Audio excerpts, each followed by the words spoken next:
Olá, tudo bem? Vamos conversar sobre o concurso de pessoas. O nosso sistema segue a teoria monista ou monística. Lembra que a teoria monística é corolário da teoria da equivalência dos antecedentes causais, a teoria da conditio sine qua non.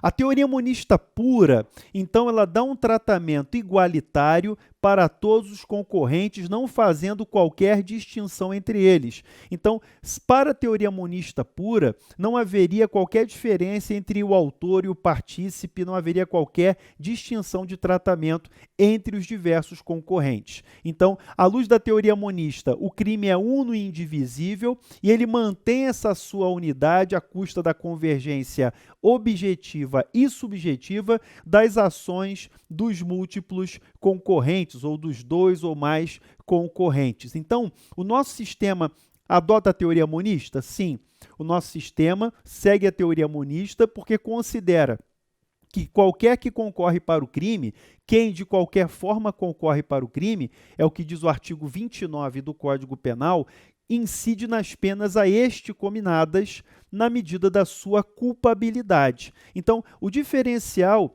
é que a nossa teoria monista é temperada, nós seguimos a teoria monista matizada ou temperada. Por quê? Porque apesar de reconhecer o crime como uno e indivisível, mantendo a unidade do fato à custa da convergência objetiva e subjetiva dos concorrentes, a ponto de fazer com que os que concorrem para o crime incidam nas penas a este cominadas, o nosso legislador mitigou a teoria monista, temperou a teoria monista, em homenagem ao princípio da individualização da pena, em homenagem à intranscendência da pena e à responsabilidade penal subjetiva. Porque ele diz que cada um vai responder na medida da sua culpabilidade. Na medida da sua culpabilidade. Então, isso é importante. Por quê? Porque ainda que haja o reconhecimento do crime como um fenômeno único, como fruto do esforço dos diversos concorrentes, cada qual receberá uma resposta penal individualizada, adequada à sua condição pessoal, à sua contribuição para o fato. Então, você vai encontrar, já aqui no caput do artigo 29 do Código Penal, essa mitigação, porque cada um responderá na medida da sua culpabilidade. Esse é o primeiro ponto. Você vai encontrar no parágrafo 1º a participação de menor importância, que já é uma distinção de tratamento, levando em consideração a relevância da contribuição de cada concorrente. Você vai encontrar no parágrafo 2º a chamada cooperação dolosamente distinta,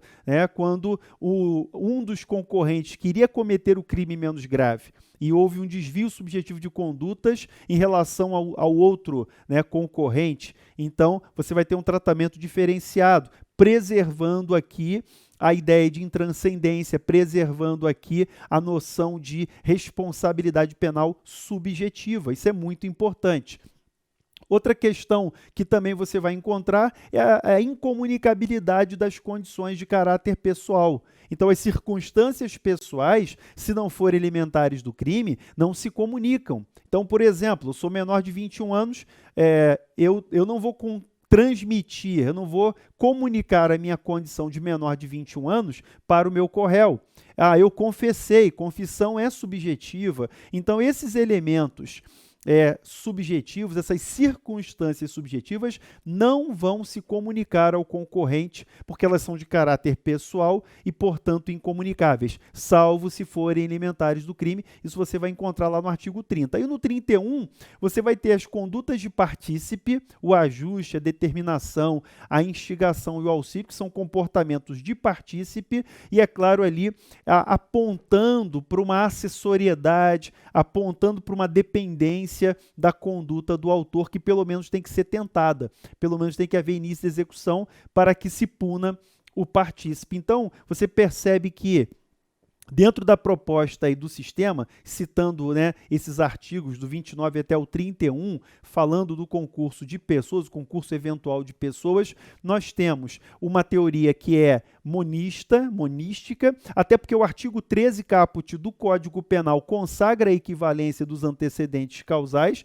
então a gente não poderia ficar longe, né? O fruto não pode cair muito longe da árvore, então ele é corolário, a teoria monista é corolário da teoria da equivalência dos antecedentes causais da conditio sine qua non. Assim como há mitigações lá na teoria da conditio, também nós incorporamos mitigações à teoria monista no tocante ao concurso de pessoas, ok? Nós temos como regra a teoria monista, mas você vai encontrar no Código Penal, nas leis também, nas leis penais especiais, você vai encontrar em alguns momentos exceções dualistas, exceções pluralistas. Então, isso também reforça a ideia de que o nosso sistema é monista temperado. Então, resumindo a história, regra geral, nós seguimos a teoria monista.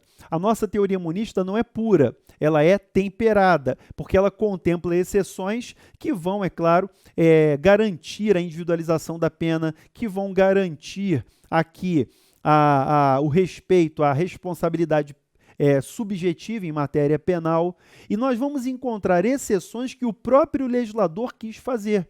Então, o legislador, por exemplo, na corrupção ativa e na corrupção passiva, ele quis quebrar a unidade do delito. Tanto é que eu tenho, lá no 333, o corruptor, aquele que oferece a vantagem, o fenômeno é o mesmo. E no 317, aquele que recebe a vantagem. Aquele que promete e aquele que aceita a promessa. Então, houve uma quebra. O legislador deliberadamente quebrou a unidade, quebrou a teoria monista. Aí nós temos uma exceção pluralista, segundo a doutrina. Agora, existem também alguns delitos em que o legislador se apropria da conduta de partícipe e eleva essa conduta de partícipe à qualidade de delito autônomo.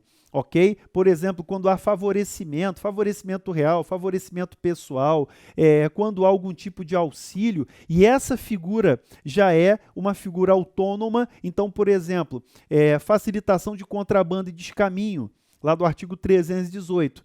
É uma conduta que seria de partícipe, mas que o legislador eleva à categoria de crime autônomo, quebrando mais uma vez a unidade. Aí você tem uma exceção, um exemplo de exceção dualista, beleza? Então você percebe que o nosso sistema é monista, mas ele contempla diversas exceções legais. Então, é o texto que vai estabelecer as respectivas exceções. Exceções dualistas, exceções pluralistas, e também o próprio texto vai dar um tratamento diferenciado específico para determinados casos, privilegiando aqui o princípio da individualização da pena. Muito bem.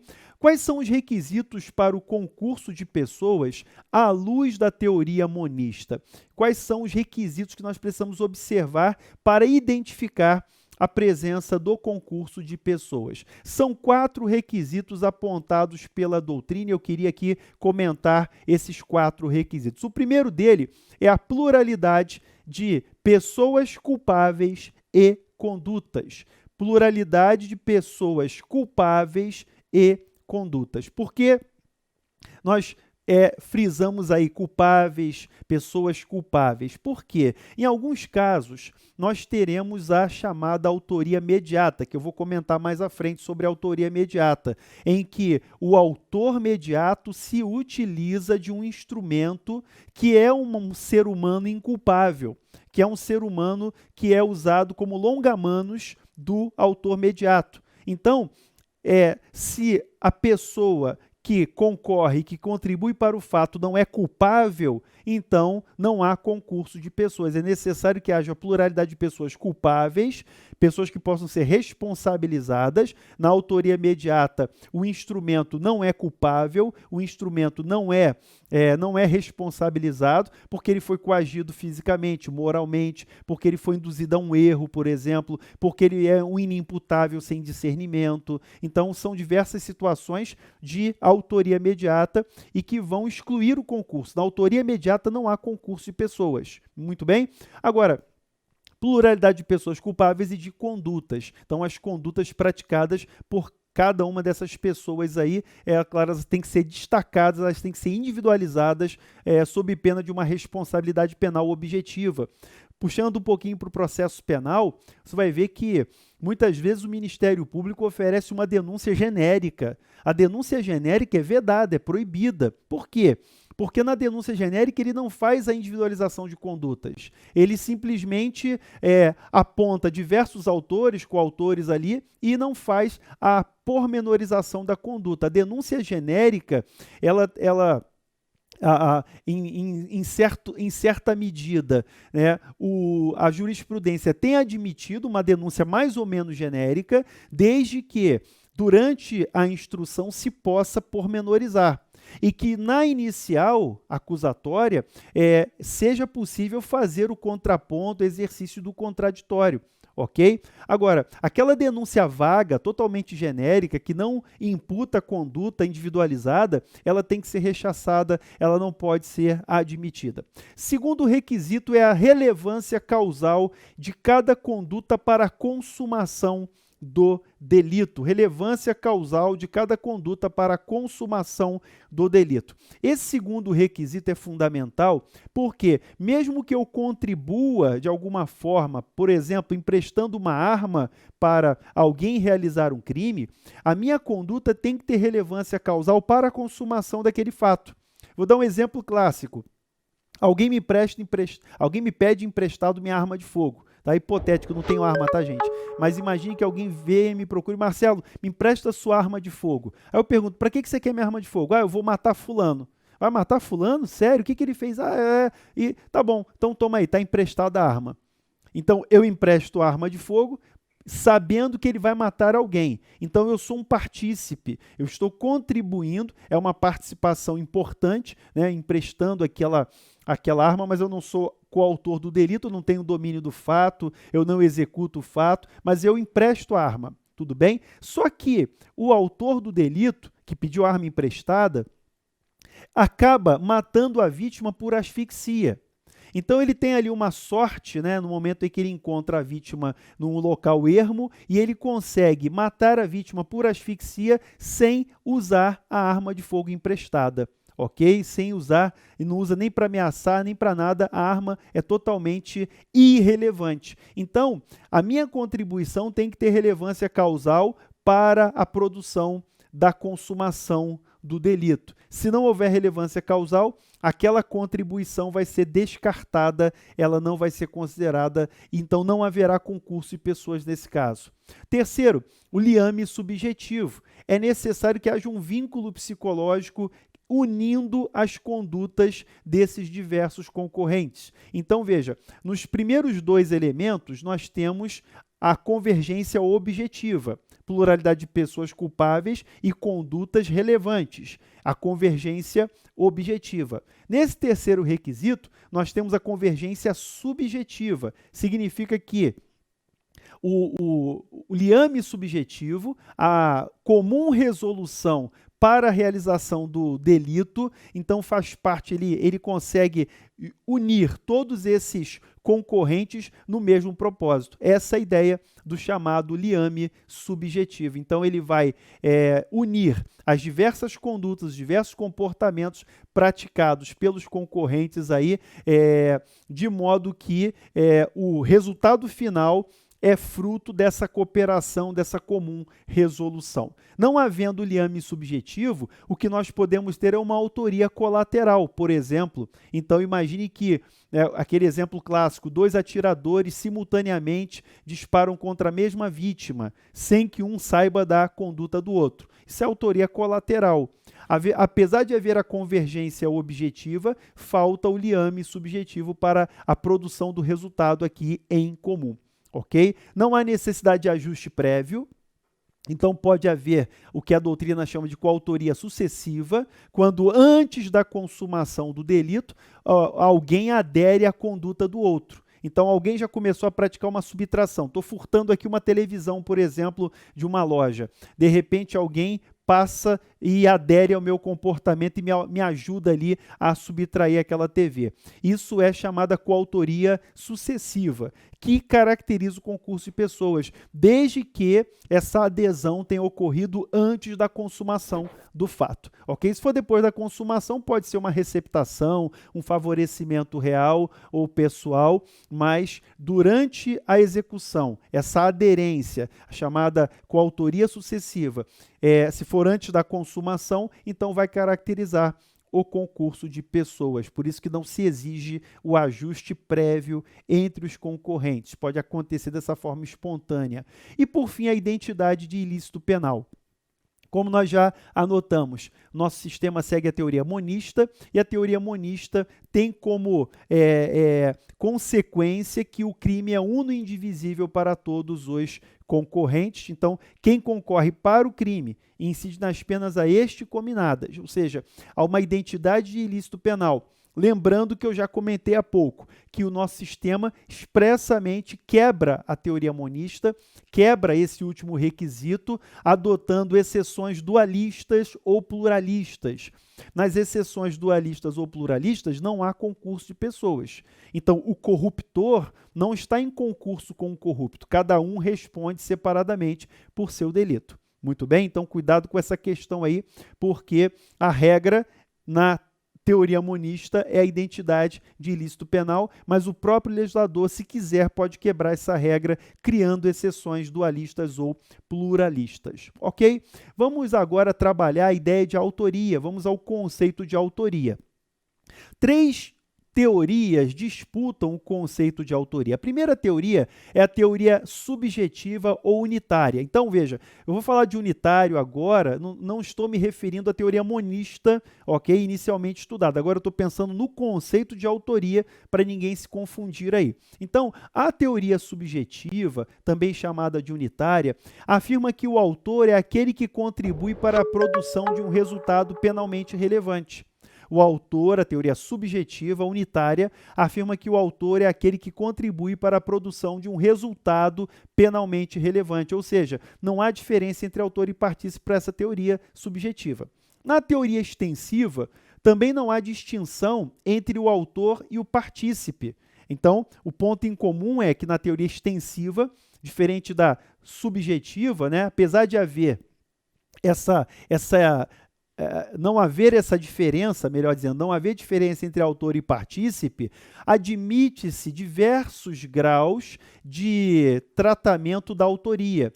Então, na verdade, haveria o autor, a teoria extensiva, ela estende o conceito de autor, criando várias categorias de autor, mas não há diferença entre autor e partícipe, não haveria participação nesse caso. Então, haveria autoria com diversas categorias, conforme, é claro, aí, o grau de cooperação de cada um, com causas de diminuição de pena. O sistema brasileiro não adota nem a teoria subjetiva, nem a teoria extensiva, como aqui colocada. Mas nós seguimos a teoria objetiva. A teoria objetiva, também chamada de dualista, e eu repito, gente, a abordagem feita agora, dualista, não tem nada a ver com aquela inicial da teoria monista. É outra abordagem que a gente faz agora, ok?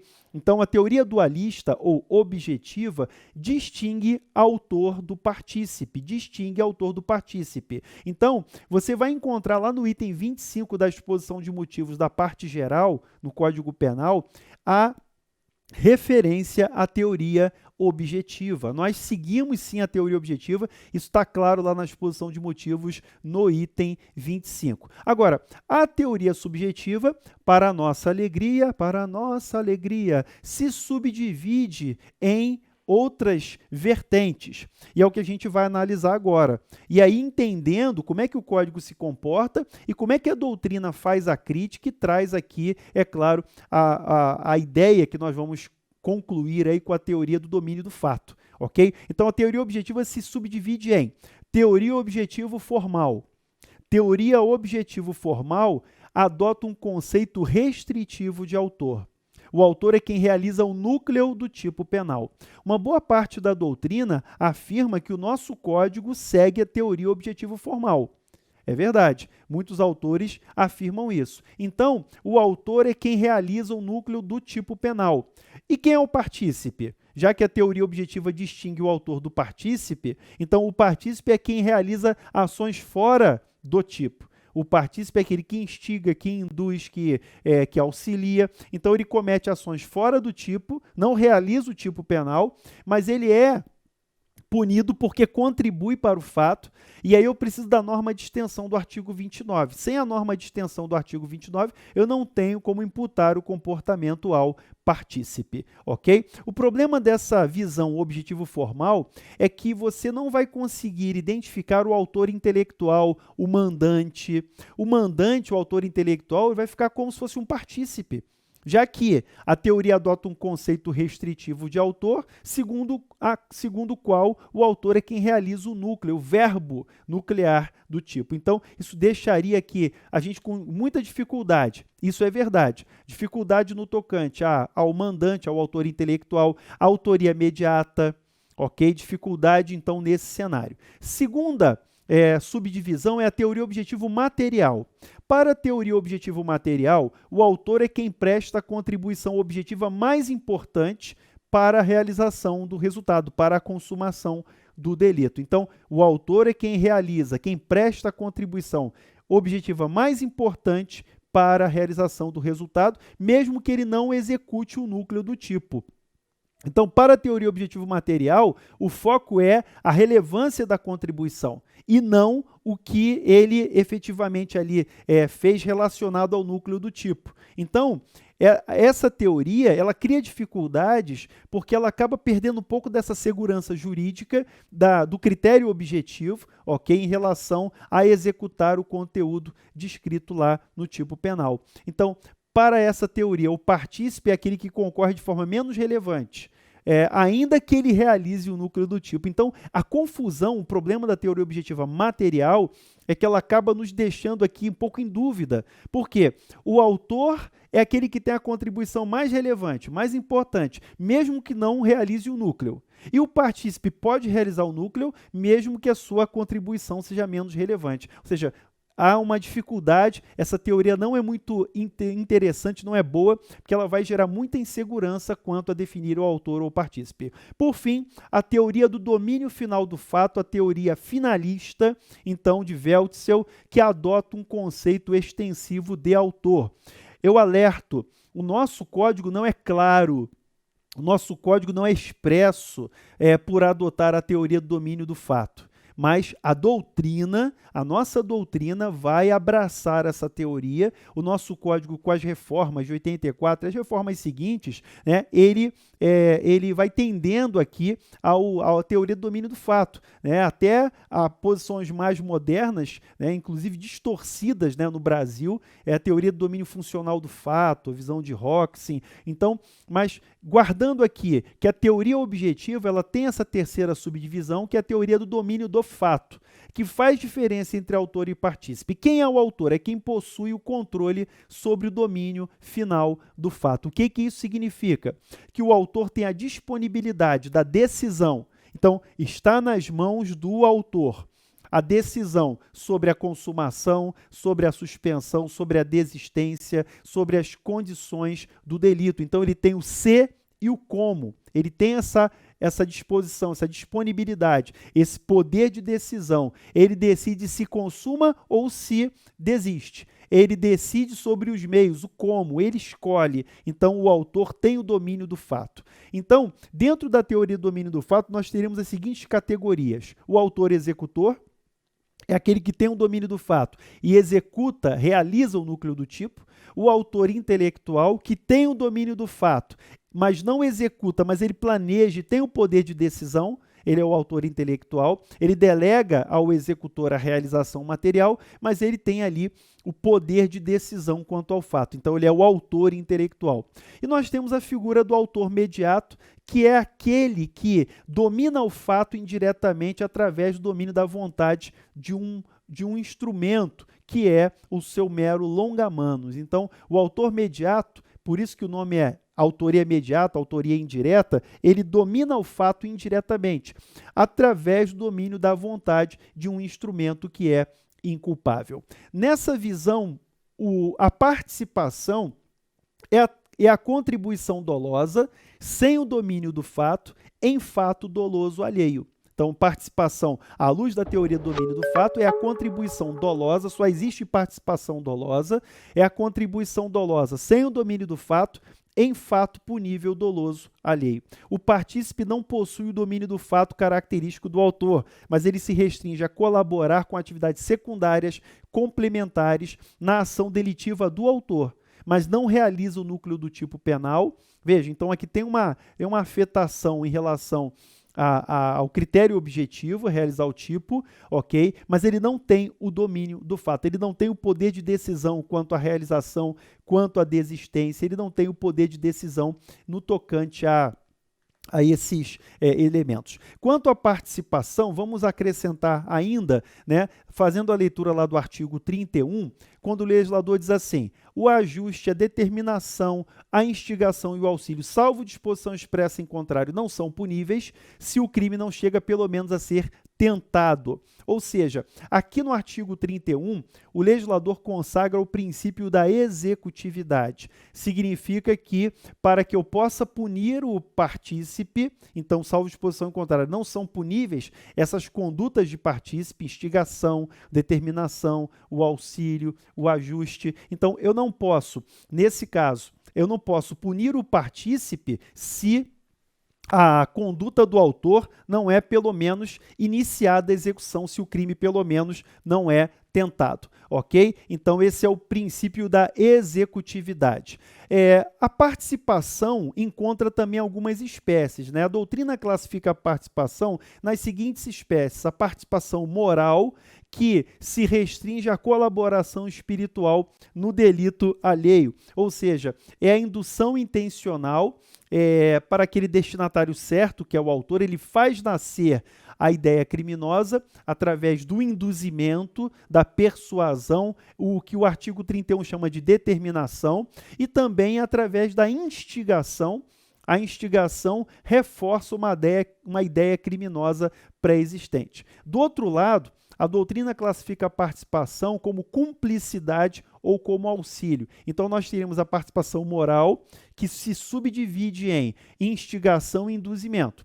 E a cumplicidade ou o auxílio, que pode ser um auxílio físico, material, um auxílio real, que é, no caso, fornecer uma arma, fornecer um instrumento, etc. E também essa classificação doutrinária, apesar de não ser pacífica, ela admite a chamada cumplicidade moral ou intelectual ou psíquica.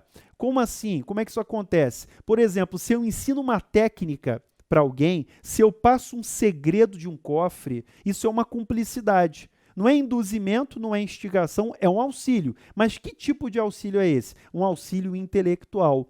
Então, nesse caso, a doutrina, eu concordo com essa classificação, a doutrina reconhece a chamada cumplicidade intelectual. Às vezes, a presença do sujeito ali dá um apoio moral que vai permitir que o agente leve a cabo a sua intenção delituosa, ok? A doutrina também classifica a participação, né, como participação de só menos importância ou participação de menor importância, também chamada de cumplicidade desnecessária. Então, se você ouvir a expressão cumplicidade desnecessária, entenda que a referência doutrinária é o artigo 29, parágrafo 1º. Então, se a participação for de menor importância, a pena pode ser diminuída de 1/6 a 1/3. Ou seja, aquela participação aqui, estrito sensu, hein? É a participação estrito sensu, não se aplica a coautoria, até porque toda coautoria é importante. A participação de menor importância, estrito sensu, ela vai conduzir a uma redução de pena de 1/6 a 1/3. É claro, até porque a contribuição dele foi de menor relevância para a aplicação do fato, ok? O nosso sistema consagra a teoria da acessoriedade limitada no tocante à participação. Então, isso significa que a participação é relevante, o partícipe vai ser responsabilizado se o autor praticar um fato típico e ilícito, não se exigindo a culpabilidade do autor. Então, veja, a participação, como é sempre acessória, sempre secundária, ela precisa, além de iniciar da execução do delito por parte do autor, lembra do princípio da executividade, é necessário que o autor pratique um fato típico e ilícito para que eu possa responsabilizar o partícipe. Então, na visão finalista para Weltzel, no âmbito interno da acessoriedade, o fundamento da punibilidade da participação está no favorecimento, ou seja, ele favorece, ele contribui. É a chamada teoria da causação ou da promoção ou do favorecimento. Então, internamente, no âmbito interno, o partícipe favorece, contribui, ele colabora com o fato típico e ilícito. No âmbito externo, é porque o autor inicia a execução daquele fato típico e ilícito. Nós já vimos há pouco o chamado princípio da executividade. O parágrafo 2º do artigo 29 trata da participação trata da chamada cooperação dolosamente distinta ou participação em crime menos grave, porque nesse caso há um desvio subjetivo de condutas. Os agentes deliberam, ajustam praticar um determinado delito. Durante a execução, um deles desvia para o crime mais grave. Ok? Então, combinam praticar um furto em conjunto e, durante a execução, um deles emprega a violência. Nesse caso, aquele que quis cometer o crime menos grave ficará submetido à pena do crime menos grave e em respeito aqui à individualização da pena. Detalhe que o 29, parágrafo 2º, se aplica tanto ao coautor quanto ao partícipe, então é concorrente no sentido amplo. Se um dos concorrentes quis participar do crime menos grave, então aqui no sentido lato, abrangendo tanto a coautoria quanto a participação, em respeito, é claro, aqui ao princípio da responsabilidade penal subjetiva. Por fim, lá no artigo 30, nós temos a regra da incomunicabilidade das circunstâncias pessoais. Diz o artigo 30 que não se comunicam as circunstâncias e condições de caráter pessoal, salvo quando elementares do crime. O que são as elementares? São os dados essenciais da figura típica. Então, as elementares pessoais vão se comunicar. Então, por exemplo, eu sou funcionário público e o meu coautor, o meu comparso, o meu concorrente não é. Então, se ele sabe que eu estou cometendo um crime funcional e se ele tem o dolo de contribuir para um crime funcional, a minha condição de funcionário público vai se comunicar a ele, como, por exemplo, num peculato, como, por exemplo, é claro, nos crimes funcionais impróprios que vão permitir essa comunicação. Alguns crimes funcionais que são próprios, eles não permitem comunicar, por exemplo, numa prevaricação. Como é que alguém vai prevaricar junto comigo? Já que o interesse, o sentimento é pessoal, já que o ato funcional é meu. Então, nesses casos, essa comunicação fica prejudicada, até pela própria natureza do fato. Mas nos crimes funcionais, por exemplo, eu estou usando só um exemplo aqui, que são os crimes funcionais. Claro que a comunicabilidade e incomunicabilidade, ela se refere a qualquer delito, ok? Mas eu peguei o exemplo aqui de crime funcional, de peculato. Peculato permite essa comunicação. Por quê?